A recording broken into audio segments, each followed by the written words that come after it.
नमस्कार रेणु किचन में आपको समस्त स्वागत। चलतु आज बनवा छतु मसला।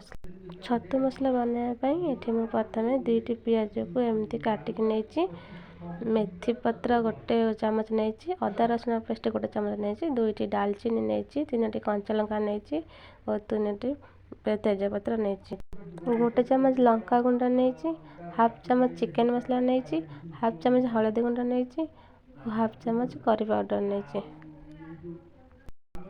चलतु ये छतु मसला बनवा स्टार्ट करवा। प्रथम कढ़ाई रे तेल देवा, तेल टिके गरम हो गला पर काटिक रखिथा छतु को देदेवा। तापर गोटे चामच लुण और हाफ चामच हलदी गुंड पकई भलसे फ्राए।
केमती लगुच मत कमेंट